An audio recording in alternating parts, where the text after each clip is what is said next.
Hello and welcome to the joinDOTA League season number 7 here on HeflaTV 1. Big shout out to Dota 2 Lounge for putting this game up and others from the joinDOTA League, so go ahead and support them, play some bets, and win some rares. We'll go into this two-game series between Arcanys Gaming and Maha. I'm Grandis V. I'll be your caster today. Unfortunately, solo. The other casters from HeflaTV, Mike Loris and Danley, are over on the Hitbox European Championship. So you can go ahead and check out Mike Loris and Danley over there. But for now, we have some Southeast Asian Dota to work with. And the draft is going to start off in a very familiar fashion. Bounty Hunter Darkseer banned out by Arcanys, Leshrac Undying taken out by Maha, and then Gyrocopter first pick, followed by Earthshaker Queen of Pain.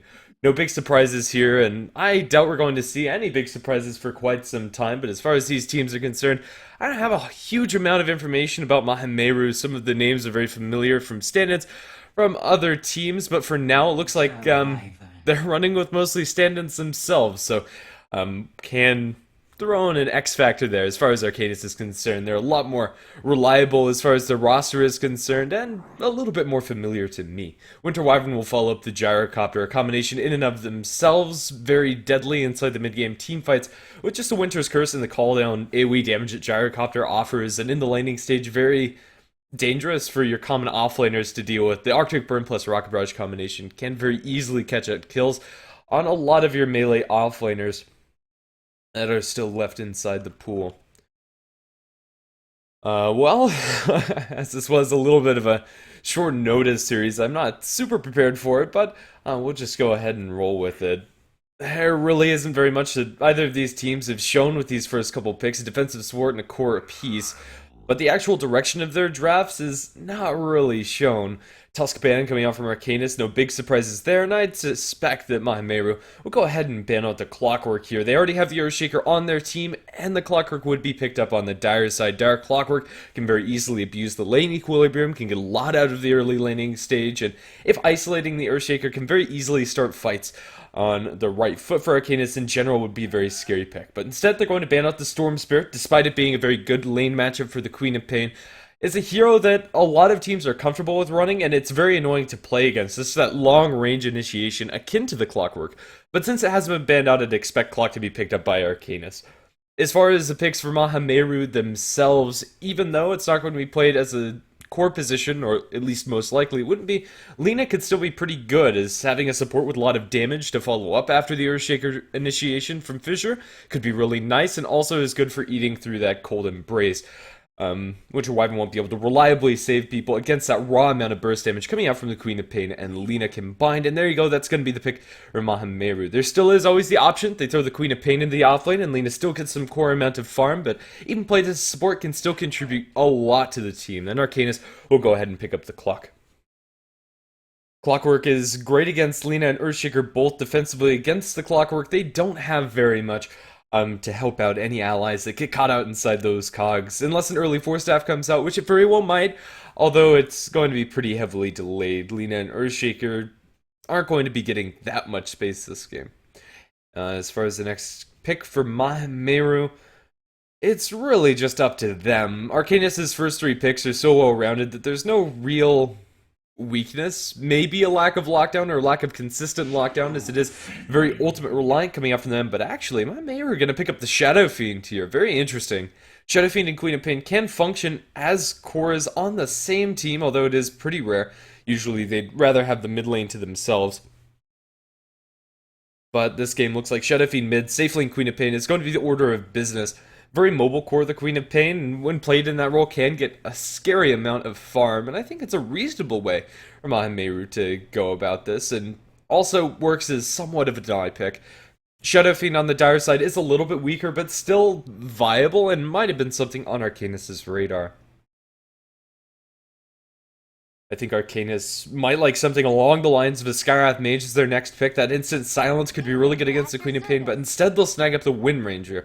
One of the few heroes left in the pool that has a good lane matchup against the Queen of Pain and Shadow Fiend both.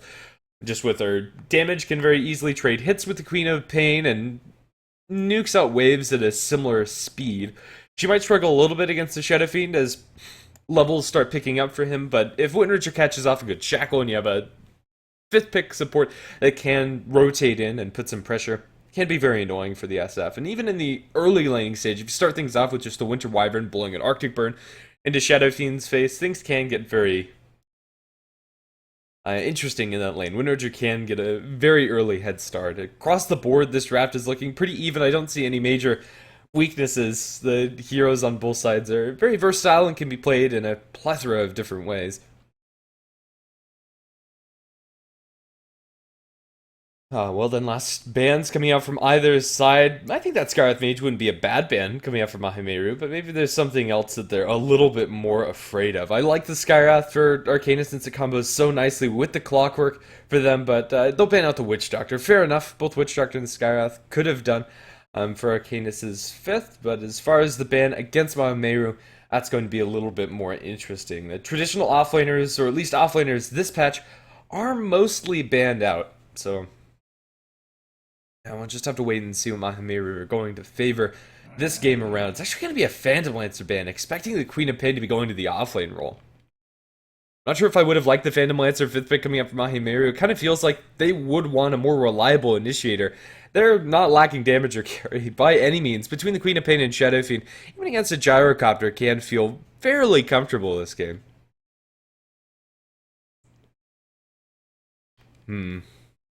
If they run the Earthshaker in the offlane, they still could pick up another support. Rubik might not be terrible this game. Good defensively against the Clockwork. Plenty of good spells to steal at their disposal. But they also have a lot of time to think about it, so it's really just up to Mahameru. There are so many different ways that they could lane this, however, so it's really hard to speculate what this pick is actually going to be. Spirit Breaker. And it's going to be a Spirit Breaker. Nice aggressive hero that can roam into the mid lane and secure Shadow Fiend some extra space. Combos really nicely with the Lina, although not directly in lane. When you roam in a Spirit Breaker, you get that charge and Light Strike array. It's very easy to get those burst kills once level 6 comes out for both the Barathrum and the Lina. Although that's not going to be until later down the line. Even cores like Gyrocopter and Windrunner can't feel 100% comfortable if they're pushing out alone.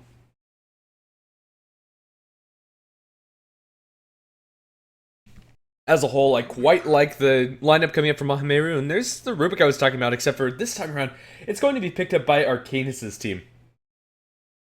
Against an Earthshaker, you already have one of the best spells in the game to steal, at least in my opinion, for the Rubik to get his hands onto. It's that Fissure. An instant cast Fissure is an amazing thing to behold, and there's plenty of other things at his disposal, but maybe most importantly, it's an instant cast way to cancel out that Spirit Breaker's charge, which is always something you want to keep your eye out when you're going for these drafts against Spirit Breaker, and I think it's probably one of the best picks that Arcanys could have gone for. Rubik Gyrocopter can be left mostly as a dual lane, freeing up the Winter Wyvern to farm or make stacks for the Gyrocopter, or apply pressure onto the Shadow Fiend in the mid lane. So let's go ahead and see how this game is going to pan out.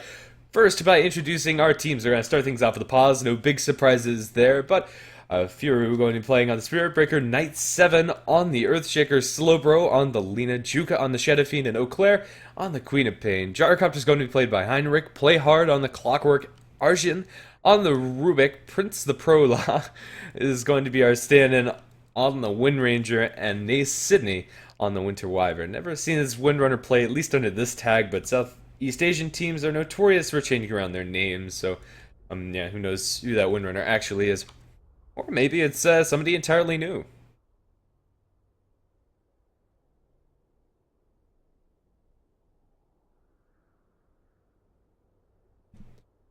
Well, this is going to be a pretty slow start to the game, but we take a look at these two drafts. I think if Mahameru get an early start in their lanes and can pick up the aggression with the Spirit Breaker, get experience on their supports, I'd be tempted to favor their draft. But as far as reliability, I think Arcanys pretty much have that down. Their heroes, even from behind, can function and can pull off quite a lot. So I think that Arcanys maybe have a slightly better draft, but only because it is a little bit more reliable.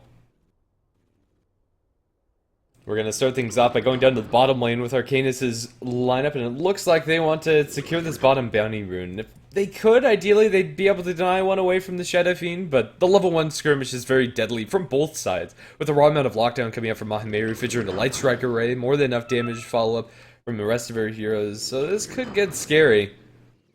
More importantly, maybe, is the fact that they're going to be able to secure a nice ward down for this Clockwork, and at the very least, a decent laning stage. Gyrocopter and Rubik both spamming out their taunts, making quite a lot of noise here, and if they could get first blood, maybe that noise is warranted, but the Queen of Pain really is the easiest of heroes to lock down for their team. They have the telekinesis, but I don't think they can kill her outright in the duration of that lift, so Eau Claire should be able to blink out even if he gets caught here, but they will be able to place down that ward. I do believe that blocks out this small pole camp away from the Radiant side, and that's going to help out quite a bit. Queen of Pain playing very defensively inside the trees will eventually show her face, and I think she kind of knew what was going on to begin with. We'll see everybody down the bottom area, and we'll decide not to go for that bounty. Bounty trade for either side. Wind Ranger and Shadow Fiend will pick those up, and I think this is going to be our mid matchup. So mid's going to start off on exactly the same foot. Two Pull Tangos, Salve, and Noltalsum for the Wind Runner, and Shadow Fiend, although he's going to be rushing a little bit faster towards that bottle, is going to have his bottle almost instantly. Still, it's going to be a bit of a struggle for Shadow Fiend to get these early souls. Just with the raw damage disadvantage that Wind Ranger is going to be bringing to the table, and she also has quite a nice animation. As far as our other lanes are concerned, Spirit Breaker is going to be going off lane, but it looks like for now it's only going to be against the Gyrocopter because the two dire supports are roaming into mid lane. Arjun as well as Nay Sydney are going to bump into the Earthshaker here right inside the trees. They have a telekinesis, but actually getting this kill is almost impossible, and Arjun's actually going to walk through the mid lane, although he's under no real pressure of dying since it's not a level 3 on the Shadow Fiend, doesn't have the 2.7 raise yet. Still an awkward rotation coming out from him.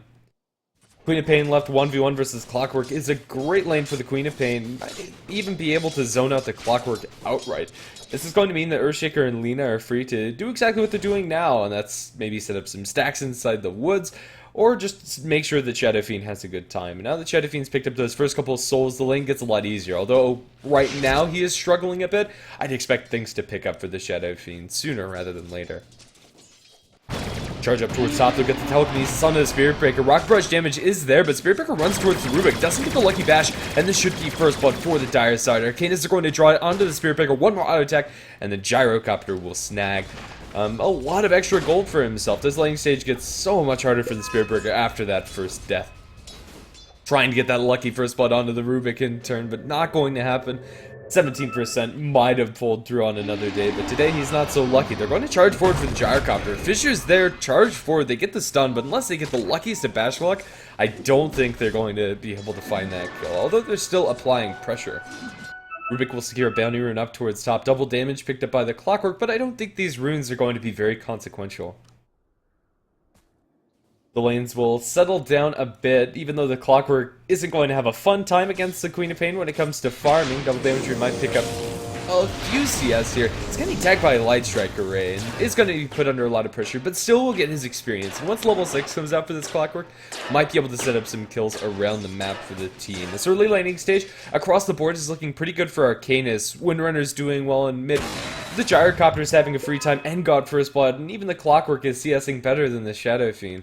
Actually surprised that Shadow Fiend is struggling as much as he is, but once he gets level 3 raised, I think things should be a little bit better for Juke, because he'll be able to spam out the waves and at least get some farm through that method. But right now, Windrunner is flexing her muscles, and it kind of requires that they have a Sport Pie in the SF, or else he has to play very defensively. Lina and Earthshaker are in close proximity, but they don't have a smoke between them, so they're not going to be able to make any guaranteed rotations. Although the Earthshaker is just going to be sitting behind the SF, a lot of the camps have been blocked, including the large camp. Not something we see a lot of teams do, but it is a way to slow down the Radiant SF's farm by quite a bit. Charged away by the Spirit Breaker. I'm not sure if that was entirely necessary, nor do I think this can get a kill easily. They're going to try for this Windrunner, but she has Windrun. She's under her tower. They'll follow up with the Fissure. They get a Lucky Bash. Raise 1, raise 2, not going to be thrown out. And the Windrunner will be able to turn for the Shackle. Although it doesn't latch and the Windrunner is going to survive, it's still an attempt, I suppose. Power shot thrown through. It's not going to be enough damage. Yeah, it was an awkward gank. It almost works out. They just needed a little bit more. If Shadow Fiend had his third point in raise, that could have worked out, but just such a hard hero to kill that Windrunner. Invis Rune going to be picked up top by said Windrunner, and her bottle currently, this is going to make it almost impossible for her to kill in the next upcoming minutes. Oh, Clockwork dropped very low, looking for the Roshan deny. Blink up to the high ground, is not going to be able to get the deny. Spirit Breaker secures it with the charge in. That's going to tie up the kill score 1-1. Both of these offlaners have given up a life apiece.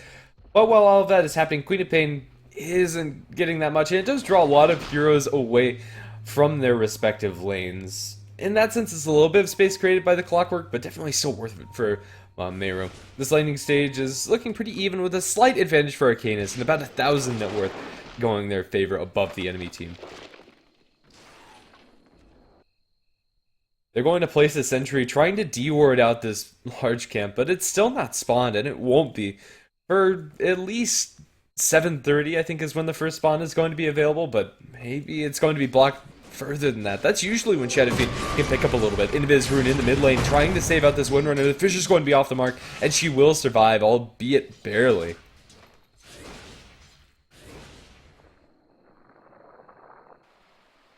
Oh, let's wait and see. Clockwork is getting closer and closer to that level 6, and he has gone for a max battery assault build. Very good at killing off the likes of Lina and Earthshaker this game. And I think Arcanys are primed for a very, very scary mid game. That is if they don't lose play hard too many times here. The Cogs are going to completely zone out the Lina, but pulling forward by the Queen of Pain, but it's right into a lot of battery assault damage. Oh, Claire needs to be careful. The Clockwork trying to secure this kill will be screened and turned around with the right clicks. Should be lethal. Queen of Pain will secure it with the poison tick damage coming out from her dagger. And although that was a little bit scary for Clockwork, just shy of the damage to be able to follow that one through. Winter Wyvern deep behind enemy lines again. Although she's not going to refresh that ward blocking the camp, she's going to place one that's going to spot out Shadowfiend as he goes to farm and rotate through the jungle. This is going to be scary for him, as with the long-range jump that they have, they can very easily punish this SF when he tries to farm. And right now, the Shadowfiend is having a pretty poor time. He has his bottle on the courier with a full wand, but that's about it. The Shadowfiend is getting doubled up in last hits by the Windrunner, and even though Shadowfiend has been involved in a kill, that's not enough to get him into a comfortable position. Gyrocopter's been left completely alone, already has the Helm of the Dominator up and running, and is starting to stack up some Ancients for himself. Already a triple stack. This is not something that the Radiant team can contest it very easily. Their heroes aren't that great at farming those Ancients, and right now I'm not sure if they even know that that's up and running. It's a lot of gold for the Gyrocopter. Clockwork down in bottom lane is going to be killed again. Winter Wyvern TPs, but a little too late, so at least this Queen of Pain and Lina are having a good time. Mid lane charging forward. Windrunner's already used her 1-1 raise. 1 is going to connect. Raise 2 is going to miss. And with a shackle, maybe they can get her out to safety. No, she's completely walled off. And the Windrunner is going to die to the Shadowfiend, even with a couple of uphill misses. 4-1 Maha are getting good rotations onto this mid lane. That's what they need if they want to keep this Shadowfiend relevant in the game.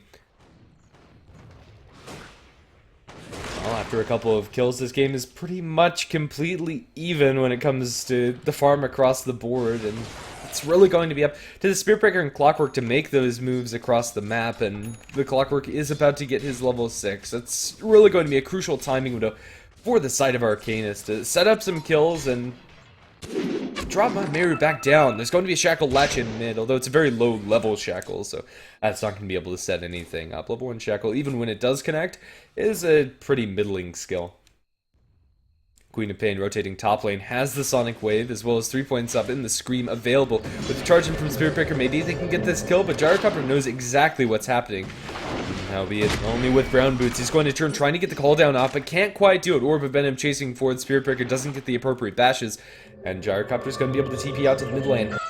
If they can get a kill onto the Shadowfiend with this movement, but at the very least it denies a lot of space away from the Gyrocopter.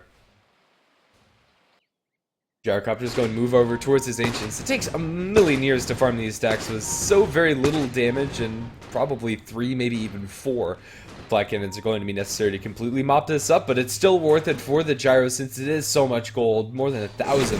Mid lane, they're going to hookshot in onto the Shadowfiend, bounced back by the Cogs, they'll kill him off first, although taking tower shots, the Windrunner will die in trade. A 1-for-1 now, Queen of Pain chases for more, the Rubik's there, and with Lina cutting him off, from the right hand side, that's going to be favorable for Maha.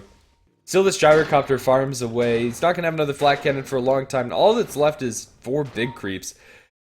Ooh, big lag spike. Hopefully that's not going to be too terrible, but up in the top of rune area, Playhard's going to be caught out by the Queen of Pain. She has Sonic Wave mana and is going to commit it. Playhard is going to die one way or another. Do they have anybody close to deny? No. And Earthshaker's even going to secure it with a long-range fissure. Now, a little bit less than halfway towards his Blink Dagger. Knight Sven is going to be a pretty happy shaker, or just Arcane Boots. That's fair enough, too. Really a crucial item to pick up on your shakers early enough. The Gyrocopter, although he's getting a lot of farm, won't be able to transition that into items to fight immediately, since he has gone for more farming-oriented build. He has Phase Boots, Helm of the Dominator, Quelling Blade, Aquila. These are all fine and good, but for the most part, his only contribution inside the team fight is going to be Call Down, since his Rocket Barrage is so very low level. I think this is a fine way to play it, but it might hurt Arcanys in these next upcoming fights. Rubik's One gets some space up in the top lane, just now ticking level 6. As already mentioned inside the draft, there is a lot of good spells for him to get his hands on this game. Even if he dies now, it's probably worth it for Arjun to get so much space and so much experience. Hookshot is off cooldown again, so maybe that's going to be the next move for Arcanys to make, but it kind of feels like Meru, the team in the driver's seat. It's going to be about a minute until they have Sonic Wave back up and running, but all of their heroes are pretty much ready to fight now. Looks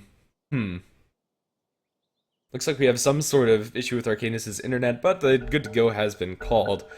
Hopefully that doesn't pop up anymore. As soon as this mechanism comes out for the Shadow Fiend, I'd expect Meru to start looking to group up and look for kills, maybe similar to what we're seeing up in the top lane. If Rubik sticks around solo, this could be very difficult for him to deal with. He's being charged now, but under his tower, I think the Rubik should be fine. He's sitting in an angle at which it's very hard for the Spirit Breaker to actually get a connection with that charge. Might just be telekinesed out. Since no kills have happened for quite some time, Arcanys are going to be very happy with the current state of the game, just power farming it up with their Gyrocopter, with their Windrunner.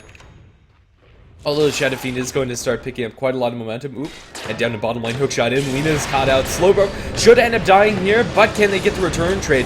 One raise, two raise will connect. Third raise not going to be thrown out in time. Queen of Pain will secure it. Now Fisher, Winter Wyvern is going to die too. That's an offlaner and a support for just the support trade. Arcanys are going to lose that fight down in bottom lane. They're leaking quite a few heroes. This is going to buy Shadow Fiend his completed mechanism, flying out to him on the courier. Although he doesn't have a lot of mana to speak of, we'll have enough to use the mechanism for this push. And maybe that'll secure a tier 1 tower for them, as Arcanys aren't really in a great position to defend this. One raise, two raise, the creep wave is already down, and with the catapult and two range creeps, this is going to be taken just by the Shadow Fiend himself. Winter Wyvern's going to TP to the tier 2, they'll TP in the clockwork, but without a hookshot, it's a lot harder to stop this outright. Lena going to get a kill in mid, they'll Fisher down the Windrunner, and it seems that Maha are outmaneuvering Arcanys when it comes to the support rotations in particular, and a lot of that comes down to the picks. Rubik and Winter Wyvern aren't necessarily the greatest roaming heroes, and can't set up kills as easily as the Lena Shaker. Smoking up the Lena Shaker are going to look for a wraparound onto this Gyrocopter, charging forward.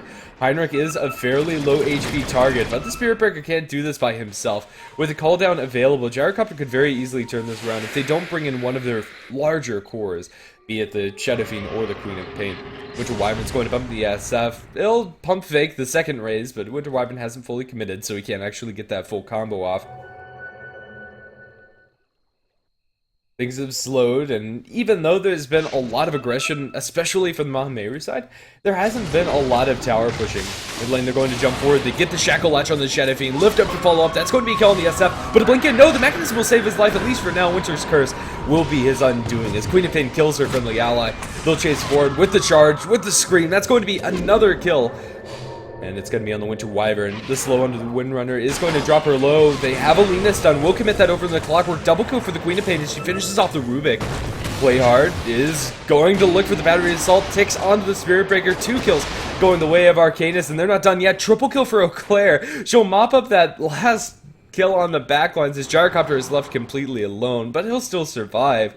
An absolute mess in the mid lane. 3 for 4 is the end trade, and it's going to favor Maha when it comes to the raw output of numbers, and it's going to throw that Queen of Pain very close to her Orchid Malevolence.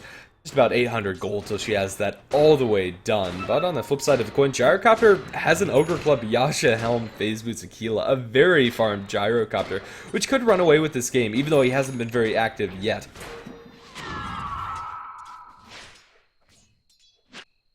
Pinks in the mid lane. Arcanys are not without their own tools to fight. They find themselves with a little bit of a window where Sonic Wave is down, but by the time they have Hookshot up, that's not going to be super relevant. 14-6. It's not one-sided at all, however, even though the kill score might suggest that we're almost zeroed out in net worth, and experience is only slightly in the favor of Maha. And this is mostly down to Gyrocopter's farming power. If you take a look at his last hits, he's doing very well for himself. In fact, almost at the same amount of farm as Shadowfiend and Queen of Pain combined when it comes to last hits. Very fast farming coming out from him, but up in top lane. Lena's going to be hunting for a stun, trying to catch his gyro. They have a fissure, they have a charge to follow up. Heinrich might be in a little bit of trouble, but with Rubik behind him, especially with the stolen fissure, it's going to be very hard for them to rotate into that. And now play hard here, trying to find a hookshot angle, although I don't think there is one to be had. It's too deep for them to go for that. And Gyrocopter's just going to TP back to the mid lane and look to farm his Ancient stack again. This time it's a lot more modest in Ancient stack, but it's still gold that he can bank on. And now with the items that he has, his damage is a lot more impressive. It can do them quite quickly and very reliably too. Top lane, Nether Strike is going to be cancelled out by the Stolen Fissure coming up from Rubik. Playhard going to be able to run away from the Spirit Breaker at least, but maybe not the Queen of Pain. Battery Assault's going to put a lot of damage in. Hookshot, point blank range. O'Clair can't get off the Sonic Wave, and that's going to be a kill for Arcanys. Winter's Curse onto the Spirit Breaker. Follow-up Shackle is going to latch him to his friendly Earthshaker. A lot of trouble for the Maha side as until Shadowfiend comes in. He has the mechanisms, he has the Requiem. He is going to throw out that Requiem of Souls. Kills off the Clockwork. Third raise to kill off the Winter Wyvern. Double kill for him. And now with the Dragon Slave from long range, they'll get a third and a fourth kill now as Short Raise will secure the triple. They lose their Queen of Pain, but they get everything in return. And now we have a disconnect from the Winter Wyvern. Maha are taking these fights much better in general. Although they're able to kill off that Queen of Pain, it costs Arcanys pretty much everything, and Gyrocopter was not involved in any way, shape, or form inside that top fight. Imagine how impactful a call down or just the rocket barrage damage would be inside those engagements, but Gyrocopter had no TP, and that's something that Maha could have checked. Even not having TP, and even without being involved in that fight, Gyrocopter has the full SNY, so in the future engagements, I'd expect that not to be the case. After that fight, looks like tier 1 for tier 1 trade is going to be the order of business, despite Maha pushing much faster than Gyrocopter alone. The tier 1 tower in mid is already pretty darn low. Excuse me while I take a drink. We have a pause, so might as well abuse this time to the best of my ability.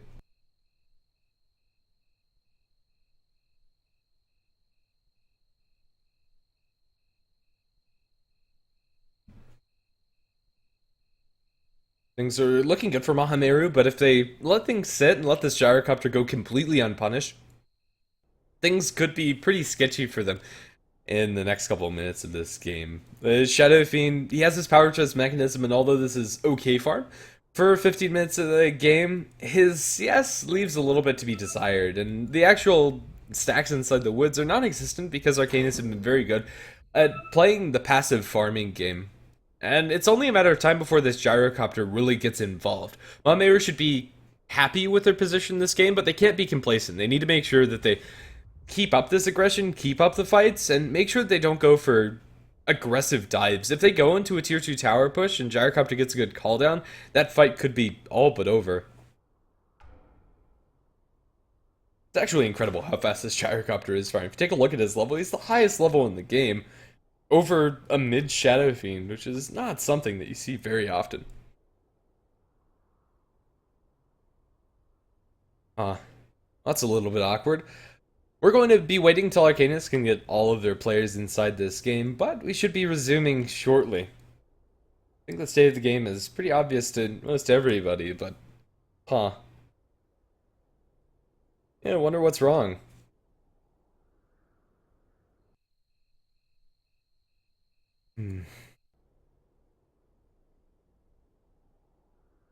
Let's take a quick look at the word vision coming out from either side. The Radiant have decent coverage. Nothing too stellar, though. Nothing aggressive, and although they'll have okay vision for farming on their side of the map, it's not going to be the best. I'd like to see them catch some vision out inside the enemy woods, maybe find the Gyrocopter as he's farming out inside his Ancients. They have a little bit of vision here around the corner, so maybe they'll catch him out whenever he's rotating into those Ancients, but it would be really nice to have, like, this cliff ward especially, and maybe that could also help them secure Roshan. They don't have the best Roshan team, but they do have the presence of Dark Lord 1 point, and if they find a good fight, their team is very good at capitalizing on it after the fact.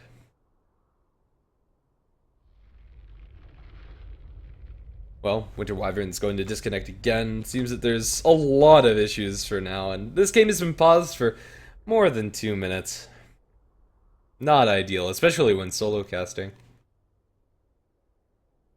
Winter Wyvern is going to reconnect, and hopefully this time around with no major Dota issues, or at least I can cross my fingers.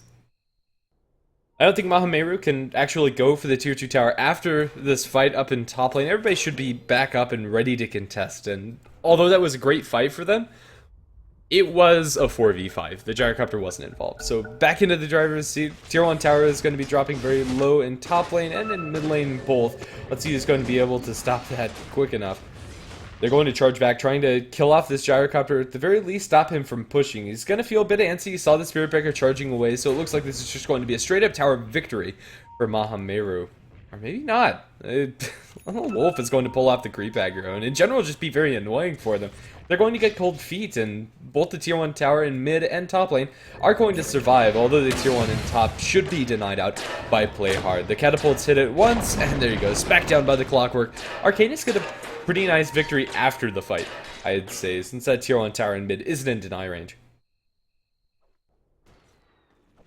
Arcanys probably should group up and look for a fight on their own terms. Now they have a centaur out for the Gyrocopter to farm up his ancients or stack up the ancients even further, but I think they're strong enough at this point to group up and look for a fight. Despite losing a lot of engagements, those haven't been involving the Gyrocopter. Heinrich is only 2-0-1. Mostly that's just when the enemy team brings the fight to him. He's been very good at avoiding these engagements, but I think farming time pretty much stops now when you have the phase S and Y. Unknown is going to go back to farming in mid, but since they're this spread out, this could go very poorly for Arcanys if Maha get a good jump with the Spirit Breaker. And right now Maha know mostly where everybody is on the side of Arcanys. They'll be able to spot out where the clockwork is away from the rest of the team, but here you go. Heinrich has said enough's enough. They're going to go for mid. They have a clockwork initiation.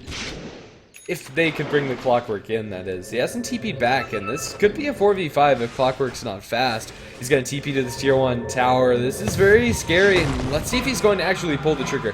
Fisher's going to be thrown the sidelines, but it's instantly stolen out by the Rubik. That's a trade for Arcanys now, and I'm not sure if Maha really want to fight into Rubik's Fissure.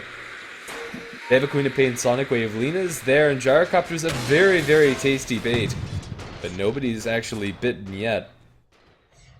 Maybe we're going to wait until this pushes into their tower, but they have perfect vision of the Shadow Fiend with the flare. He's going to look for the raises onto the creep wave, or at least he should. Raise one. Hookshot's going to be completely whiffed, absorbed by the creep wave.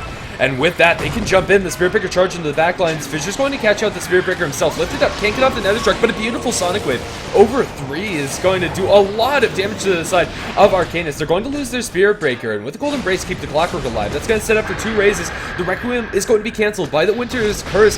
The follow-up damage isn't quite there on Ichuka. They'll shackle him down and burn him down with the Rocket Barrage. Heinrich is completely isolated from the rest of his team. Will end up dying in trade. Blink into the sidelines. Eau Claire's going to kill them off. Echo Slam onto the Rubik, trying to save Night Sven's life, and it will succeed in doing that. Power Shot. Ooh, attempted. Not going to kill off Night Sven, trying to TP away. He's going to succeed. Arjun has telekinesis, but doesn't have the vision required to stop that. Denial of the tower coming out from the Lina. A good trade from Maha across the board since they kill off that Gyrocopter that's been farming so much in this game. That's a lot of gold, especially for the Queen of Pain. Having just picked up the Orchid a little while ago, previous to the pause, is now up to 1,700 gold, and it looks like she's going to be working towards that Aghanim Scepter. Walking over to the side shop will pick up her point booster, and this Queen of Pain's starting to pick up a lot of momentum. Gyrocopter, even though he is 1,000 gold higher than the next highest net worth, it doesn't feel like it, really. He hasn't been able to join in these fights super convincingly and just be a god. He's done okay, but has been playing very passively as a general rule. Eau Claire deep behind enemy lines. The Queen of Pain has an Invis rune and might be able to look for a courier snipe. Not sure exactly what the plan is here. If she goes in, there is always the risk of getting caught out by the clockwork, or Rubik might be sitting behind that target. And I think for the most part, this is just a vision mission coming out from Eau Claire.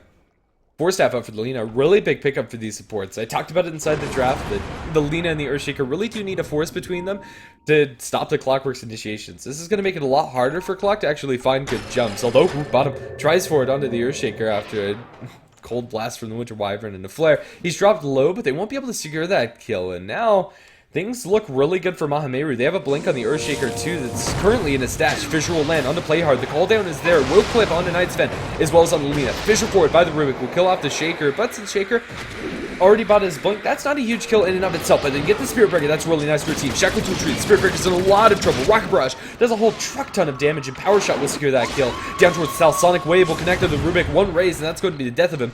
2 for 1 is the trade now, as Windrunner is going to chase for a little bit, but not actually find another Shackle. After this small bout of pickoffs, Arcanys are going to feel comfortable enough to stick around and look for a tier 2 tower, but this could be very bad for them. 17 seconds, and Echo Sun will be off cooldown. Earthshaker will respawn with a TP at the ready and a blink that could completely catch them off guard if they're not careful. Earthshaker is going to start walking down to the bottom lane, just making sure that he's there if needed, and it looks like Arcanys have recognized that they've probably overstayed their welcome a little bit, are going to back off, and Gyrocopter is going to go back to what he does best. He's going to go ahead and farm. Up to a lot of gold on the Gyro. If he picks up something like a BKB, I don't really see Maha being able to fight into him. Their physical damage at the moment is okay, with the Shadow Fiend and Queen of Pain and the Sonic Wave to go through that magic immunity. But a lot of the damage that they've been relying on in this fight, or in these fights, has been magic nuke damage. And Heinrich could completely go out of control if they're not careful. And at a certain point, he's just going to be able to straight up buy that BKB. Smoke is on the Rubik. They might be able to go for an aggressive move themselves, but I think that's exactly what Maha should look to do, since they have this blink on Earthshaker that I don't think has been detected by Arcanys. Maybe they spot him out down bottom with that Observer Ward, but it looks like the answer is no. Gyrocopter's walking around the corner. If Heinrich shows himself to this creep wave, it could all be over for the Gyrocopter. He's going to farm the small camp, but Earthshaker has the blink echo, going to commit it straight on Heinrich. Follow up from the Queen of Pain. They have a Sonic Wave, they don't even need it, or actually they don't have a Sonic Wave, they have a Laguna Blade, excuse me. That's what I meant, and well, they'll throw out the Laguna. Get that kill, very straightforward for them. The best kill that they could have hoped for. A lot of gold for their team, 726 for one pickup is nothing to shake a stick at. And now it's Maha Meiru's turn to put some pressure, but in mid lane, Winter Wyverns there has a Windrunner. They isolate the Shadow Fiend, but with the mechanism is pretty darn tanky. Winter's Curse is going to lock him into place. The Queen of Pain is going to turn on her ally. Orchid, however, onto the from the Queen of Pain onto the Clockwork will be enough to get that kill. Now chasing forward, Blink Scream, they catch out the Windrunner, looking for some bashes. They bash up the dog, but not going to get any on heroes yet. Light Strike Array will connect. Arjun will be blown up by the Sonic Wave, and even force out the buyback from the Gyrocopter. Gyrocopter wants to get back in here, but he can find an opening. That's a huge victory for Maha despite losing their Shadow Fiend. Gyrocopter's item progression is now completely down the tubes. That costs him more than 1,000 gold after the death and the buyback. 770 from the buyback, and then from the previous death is now down to only a Mithril Hammer after once pooling 2,700. Queen of Pain steep bind enemy lines again. Eau Claire finding these invis runes time and time again might find a very easy kill on the Winter Wyvern here. Winter Wyvern's going to look for stacking, completely isolated away from the rest of the team. And the Gyrocopter's farming Ancients. Blink forward, Orchid, Scream, and this should just be a very easy solo kill. There's nobody else to help. Although the Clockwork's there with a hookshot, he lands it into the creep wave. Nason, he barely surviving, but one more Scream will do him in. Blink out by the Queen of Pain. Over towards the left. The Queen of Pain will buy some extra space. And without the Clockwork's flare, I don't think they can do this. Windrunner did go for the Aghanim Scepter, so it doesn't have a blink or anything of the sorts to try and chase that one through. So Eau Claire is getting completely out of control. 11 and 10 on this Queen of Pain. Almost has the full Aghanim Scepter herself on top of the Orchid. Queen of Pain is a snowballing hero, and she's doing just that this game. The Shadow Fiend is a little bit further behind where you'd like to have him. At this point, Shadow Fiend, a good game would be finishing up the complete BKB, but he's by no means doing poorly. Compared at face value to the Windrunner is actually doing quite well. Oh, speaking of the double, there's the full BKB. Never mind that. Shadow Fiend's doing just fine, but in mid lane there's going to be a potential jump. They'll lift up the Lina, pull her back into the Clockwork. They have the cogs, but a 4-staff away. Lina's going to buy some extra space. Is it enough, however? Now with the Battery Assault, the Dragon Sled from the Lina, the Rubik stolen from the Lina is going to be enough to get that kill, but now Playhard's there, trying to catch out this Earthshaker. He's going to TP out. They have a hook shot, but not an angle for it. The Clockwork Won't be able to cancel out TP. But now looking for the Shadow Fiend. They're going to catch out Juke. Juke is there with the BKB. Requiem Playhard's not in the corner that he wants to be, but that Requiem hardly does enough damage. And now Winter's Curse even canceling that TP out. Shadow Fiend in a lot of trouble. Here comes the Queen of Pain. They need to respect this Queen of Pain's damage output. Focus fire into the Shadow Fiend's going to drop him low, but not quite. Blink up by the Quap. Turn around for the raises. One raise is going to connect, but now Shadow Fiend's out inside a corner, completely walled up by the Fissure. But Arcanys need to back. You have the Wind Ranger inside the Cold Embrace. Will back up a nice amount of HP, and the Power Shot is going to fly forward. This is a tense situation. Charge out by the Spirit Breaker. And that's all she wrote. 27-13. Maha still seeing an advantage when it comes to kills, but the net worth graph is a lot more interesting, as we've kind of seen even through these flatline pauses. The game's fairly close. Maha have about a 4,000 net worth advantage, but that's by no means the end-all be-all. Arcanys still have items that will allow them to fight.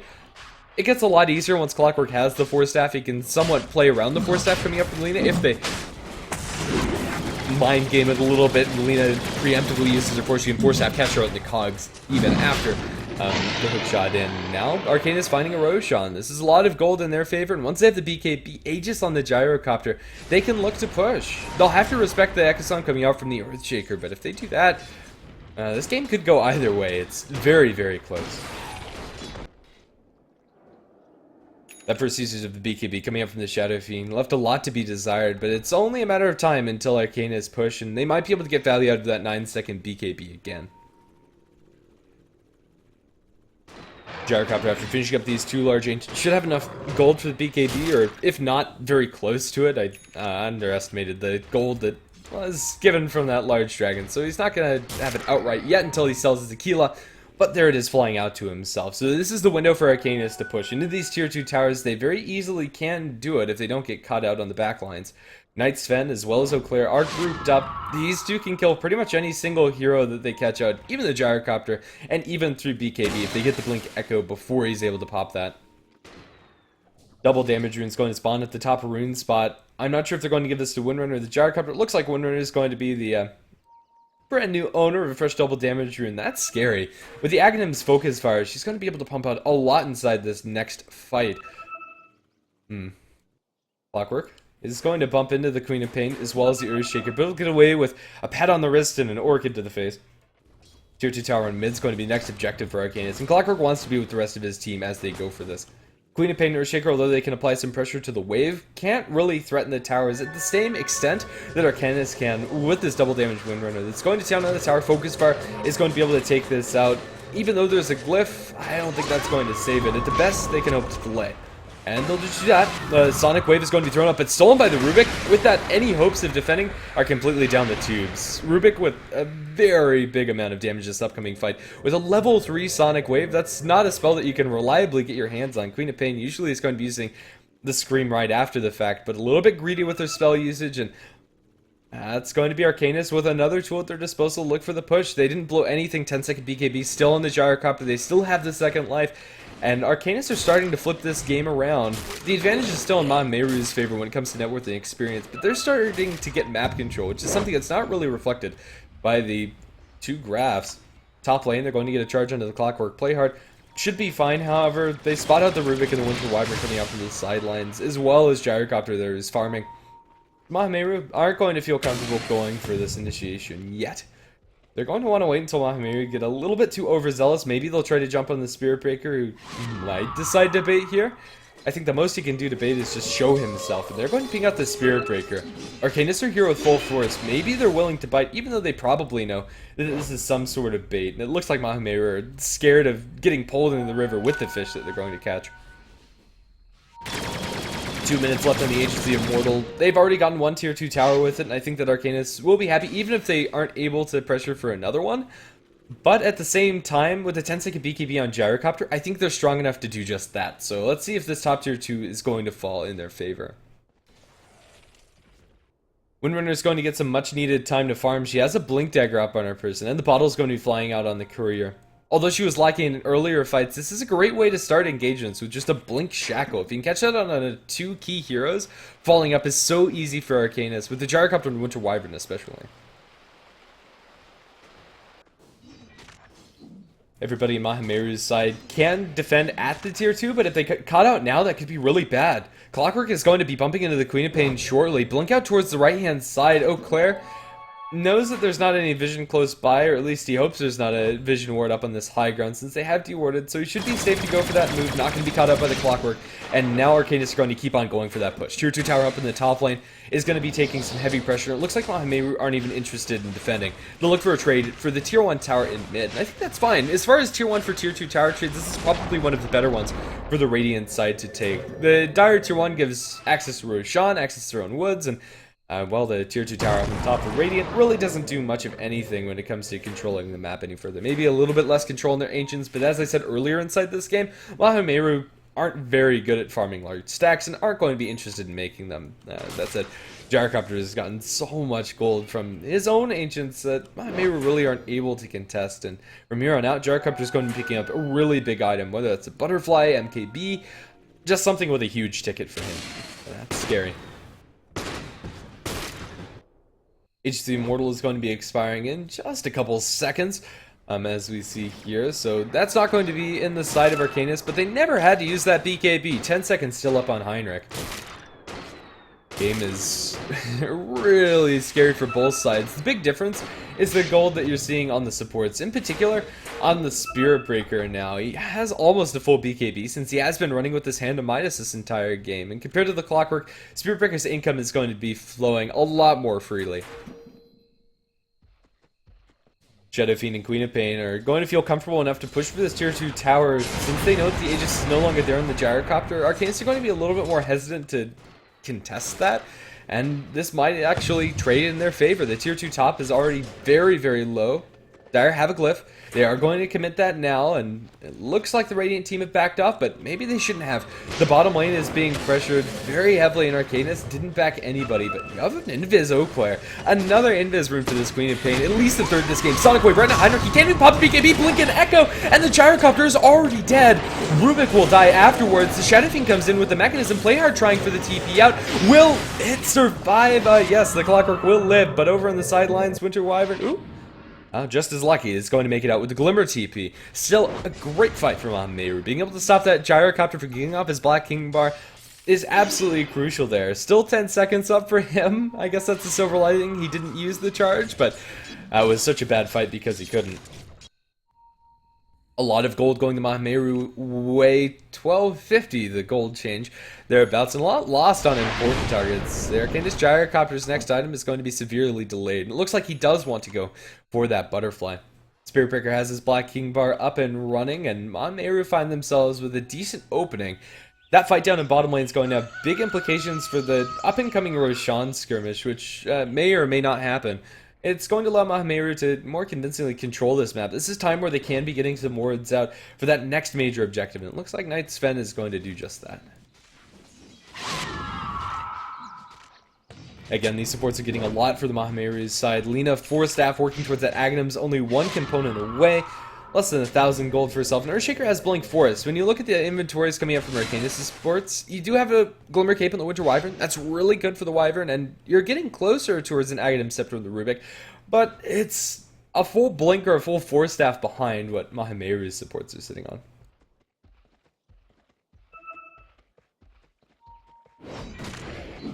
Things will slow down a bit. Arcanys are going to vie for control around that Roshan pit. Both of the teams have wards, and almost the exact same spot, but Maha have a slight edge, and they might even know that that ward was placed down. Ancients are going to be farmed up by Arcanys and Heinrich in particular. These engagements are going mighty well for the Maha side, and it looks like they're grouping up for a smoke here. Do they have a smoke on any of their heroes? No. So they're just going to be securing Shadow Fiend as he goes about the map and farms it up. Shadow Fiend sitting on 5,500 gold, has himself a Demon Edge. Even though that Butterfly is going to be coming out from the Gyrocopter sooner rather than later, it's going to be met with a full MK beyond Shadow Fiend. Although he has the gold for it now, he's not really going to be interested in finishing that up until he has buyback, or he knows that he has an Aegis. Windrunner, smoked up, is going to be leading a charge. They have a Blink Initiation if they could find it on anybody, but it seems that Maha have smelt something up. And maybe they even smoked right in front of this ward. Although I wasn't paying enough attention to actually see that, Maha dodge a pretty major bullet. Arcanys kind of needed those pickoffs for the next couple minutes of this game to feel entirely safe. Queen of Pain's going to be flying out her Lincoln Sphere, just shy of 100 gold till she has that completed up. Although personally, I don't like Lincoln's that much here. It's still going to be a very nice way for her to keep herself safe from the Winter Wyvern and the Blink Shackle Initiation, especially. Nice for pushing high ground. In general, a good item to have on your Queen of Pains. Although I personally would have liked something like a BKB of her own, or maybe a Scythe of Vice. Each their own. And alright, now they're going to use this Leap and Power to start pushing down mid. Juka, although right now is a little bit spread out from his team, has an entire team behind him. Hookshot in, but the charge from Spirit Breaker is already there. He's going to land with the charge, but bounce out outside of the cogs. Sonic Wave Laguna Blade will kill off the Windrunner. Juka's there trying to get off the Requiem, but Force Staffed out of the cogs is going to get that animation cancelled. Nicely played by the Clockwork. A pretty even trade up until this point. Heinrich's going to pop the BKB, trying to chase forward. The Spirit Breaker's isolated away from the rest of the team. Golden Brace will save Arjun for a little while longer, especially with that Glimmer Cape. The Rubik is going to get a little bit of space, but is it enough? Queen of Pain's there, wicked sick as she cleans up the Winter Wyvern kill. Clockwork Cogs are going to bounce back the barrows, and he has a charge. Will run right over those cogs that stopped him earlier. Double kill for the Queen of Pain. She'll mop up the other support.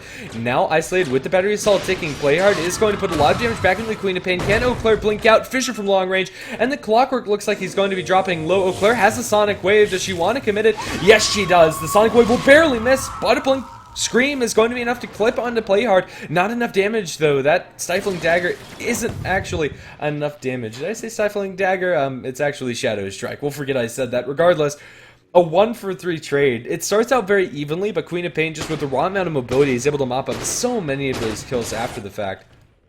Neither team are in a position where they can go for Roshan after all of that is done, but a lot of gold going to Mahameru's pockets, especially the Spirit Breaker, who just recently, having picked up his BKB, is now up to 1,800 gold, comparing his net worth to that of the Wind Ranger, and they're pretty much neck and neck. This is an offlane Spirit Breaker compared to the mid of the enemy team. This Windrunner pick really isn't working out that well. Sentry Ward will be dropped, trying to catch out that there's Earthshaker as he's walking around Invis, but it feels like Mahameru have had pretty much every Invis rune in the book. Either it's Eau Claire or Nightsven running around. That kind of goes to show just how much map control they've had and how much control over the runes. Smoke up coming out from Arcanys. This hasn't been spotted out, hasn't been scouted. This is a big time for Arcanys to make their move. They have the Agnum Scepter on the Rubik, but simultaneously, Axe is done on the Luna.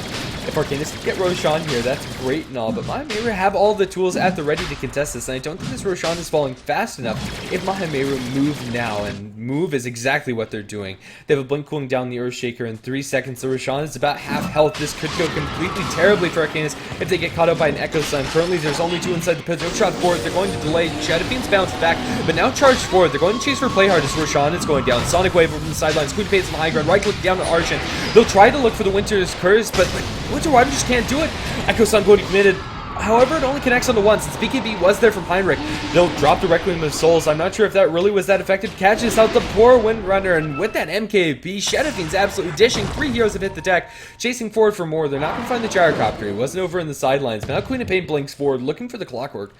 Even if they don't get any kills here, Mahameru have already won a great fight, and now are going to be able to secure Roshan for themselves. An absolute disaster for Arcanys. That kind of felt like a desperation move. Mahameru just getting too much farm on too many of their heroes.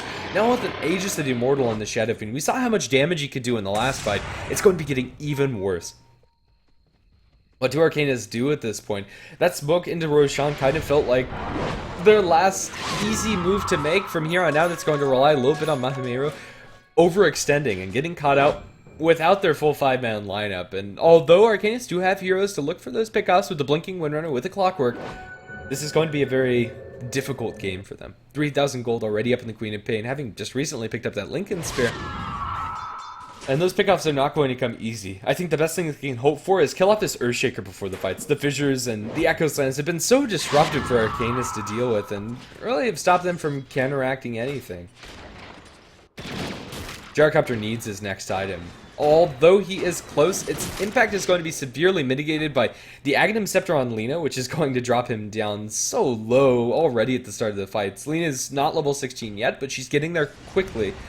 And then you have the MKB on the Shadow Fiend. Butterfly is not by any means going to be enough to keep him safe.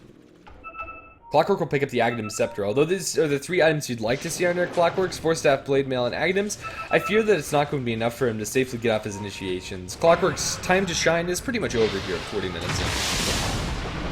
Raise is going to be stolen. It looks like that's a medium raise by the Rubik. The tier 2 tower is already dead. And now Maha have all of the tools at their disposal to look for that high ground push, with the exception being Echo Slam, but that's going to cool down in just 2 seconds or so. We're going to look for the top push. The mid creep wave has already thinned out quite a lot, and they are going to have to deal with bottom lane that is pushing in heavily, but this is time to go. Gyrocopter's TPing back. Shadowfiend will mop with the creep wave, and although most of the creeps have died, the siege creep is still standing strong. So this is going to be a lot of chip damage, or a little bit of chip damage on the tower, regardless of the counter push that Arcanys do have. Well, maybe we really commit nothing for that push, with the exception being an earn charge onto the Shadowfiend.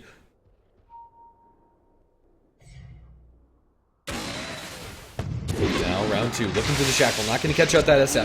SF will keep on going, but here's a hook shot in by the Clockwork, but he's stunned on impact. Echo Slam under the Gyrocopter. Heinrich's in a lot of trouble. The Queen of Pain goes down backlines, blows up the Rubik, and Sonic Waving clips on Heinrich. Heinrich is dropping so very low. Requiem will be unwound by Juka. Slowbro looking for the Laguna Blade, but can't find it. The damage coming out from that flat end is too much for the Lina. Charge forward, however, and Gyrocopter has bought back. This could go south for either team. Juka's going to run out. Clockwork has another hookshot cooling down, although he doesn't have a lot of HP to speak of. He's going to jam the hookshot home onto Eclair, but dies to the MKB hits and the screen coming up from the quad. And this little missile flying up from the Gyrocopter isn't going to be enough to catch out anybody. Rocket Brush damage into the Spirit Breaker is pretty significant, but if they lose their Gyrocopter here, it could all be over. Heinrich is caught out, and Heinrich is down for 100 seconds. Another raise will connect into the Windrunner. She's going to be saved a little bit longer, but not long enough. Cold Embrace doesn't stop that pure damage from the Sonic Wave and the Scream of Pain. Double kill for the Shadowfiend. No mop with that Winter Wyvern after that cheeky attempt trying to stop that push, and from here on out, looks like Maha at least get 2 sets of barracks and maybe even game. That last fight was well executed by them, but it's so hard for Arcanys to find initiations into the Ages of the Immortal coming out from the SF. And even though it was a little bit awkward for Leon trying to run through that flat cannon damage, trying to get the Laguna Blade kill onto the Gyro, it didn't really matter after all is said and done. Tier 3 tower is going to fall. Rubik's the only hero that's up, and it's still 10 seconds until the Clockwork's going to respawn. Maha, despite not farming as well, maybe doing as well in the lanes as Arcanys did, their mid-game teamfights have been on point, and they've been doing very well from themselves. The advantage at the moment is pretty much not comebackable from. They're going to chase forward, charge over onto the Clockwork, and it should be a dead play hard. Sonic Wave going to be committed. And the cooldowns on these ultimates coming out from these heroes is too low. It doesn't cost them much of anything. I'm tempted to say that Arcanys' lag did play a part inside this game, but that's mere speculation, and I think Maha played well enough to where that doesn't matter. Arcanys will wait for their Clockwork to reconnect, but at this point, they kind of need a Rapier on the Gyrocopter and a YOLO Smoke to pull this game back. And as far as the gold for Rapier is concerned, Gyrocopter really doesn't have much after being forced to buy back twice in the last couple of major fights.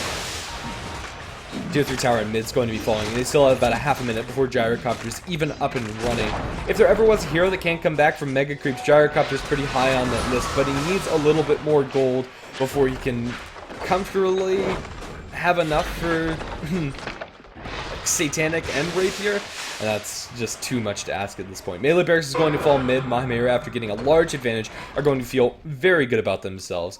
Satanic, speak of the devil, that's finished up by the Shadowfiend, so tanky in these up-and-coming fights. And Maha can just take this slow and steady, or they can smoke up. They have a Refresher Orb, for Pete's sake, on this Queen of Pain. So much damage. And if they smoke and catch out Arcanys off guard, this could just straight up be game. 42-15. An absolute bloodbath in favor of Maha, and here's that smoke I was talking about. They have a Blink Echo at the ready. They're going to catch out 2, and a big 2 it is. Gyrocopter and Windrunner are going to be dropped so very low. Laguna Blade into the Winter Wyvern, although it's not enough damage, and the stolen Laguna Blade is going to hurt quite a lot with the Aghanim Scepter on the Rubik. It's only enough to get the Spirit Breaker kill. Their big cores are already down. Orchid on Arjun. They'll chase forward, TPing away inside his own base. He'll die to the Magic Nuke damage, and with the buyback on Spirit Breaker, it looks like it's all but over. Maha will secure game number 1, and good game will be called by Mace Sydney. I have to hand it to him. Maha, I haven't seen them play very frequently, and when I did, they didn't look that great, but today they're going to pull through over Arcanys in game number 1. It's not over, a 2-game series. Let's see if Arcanys can pull things back into a 1-1 tie, and I definitely think they have it in them to do just that, but only time will tell. Thanks for watching here on HeflaTV 1. Shout out to Dota 2 Lounge for sponsoring this stream and putting these games up on their site. Go ahead and bet some rares and maybe even win some. And I'm guessing that a lot of people that bet on Maha are feeling very good about themselves. We'll move on to game number 2 in just a minute.